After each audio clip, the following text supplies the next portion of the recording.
Хванаха младежи с вейпове, с марихуана в офис на Еконт в Димитровград. Децата са на по 15 и 16 годишна възраст. Те избягали, но вследствие биват намерени и откарани в районното управление в града. След това вейповете биват конфискувани. Чудят се децата как да влязат за наята. Пред панелката ронили главата с усмивки на лицата и искали да си изкарат парата. Не трябва да ти влияят нещата, да не опъваш от тревата, а да си здраво стъпил на земята. Слизам надолу по махлата, а гледката е страшна. Хората опъват от тревата домашна и дори не осъзнават, че сами се вкарват в батака. Питаш се каква ми беше съдбата. На 15 вече аз обикалях по садата, но дори за миг не сведох главата. Синтетика те удрва брадата, падаш объркан на земята, а дозата държиш здраво в ръката. Уредяваш се за още и си търкаш чата. Всеки втори гледа вече да насече. В България сме на ужасно дередже.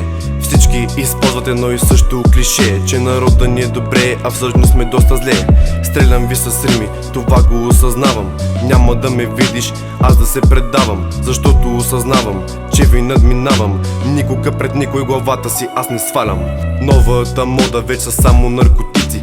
До ден днешен видове има стотици. Някакви дето шмъркат ми са правят на светици. Ако не схващате, говоря за шибаните политици, с увисналите цици и разбитите главици.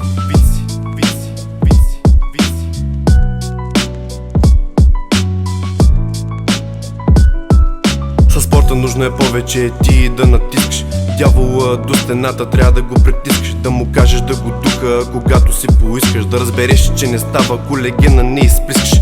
Рапа ми вековен и това се усеща. Викаш нещо пари, ами римата е горееща. Заставам ти от среща, твоята доста зловеща. Ако нещо не те кефи, удар веднага те посреща. Щом Бог дава ми мисълта в главата, една страница и за рапа. Другите листи откъсах, зависимостта към миндито я скъсах. Корицата за леките пари, жени, аз я затворих. Новата порта за спорта и рапа аз отворих. Да, пак движим измъклите, но не с червените очи, изтръпнали до уши, но видимо пак си бяхме благи по души. Рапа кръвно и числено ни промени, спокойствие намирах, кът препавах се с дни. Никой не успя да ме промени, ама измъкнах се от мрачните дни.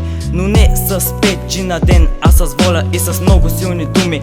Искам мечтата за рапа да се сбъдни, махленските момчета до рапа да достигнат и пороците да изцинат. Сега се хвалят, че раздават, продават дилъри, какви ли още не, никакви не сте. Видели патрука, готов е да насере. По-добре не се забърквай и ти бе, братле.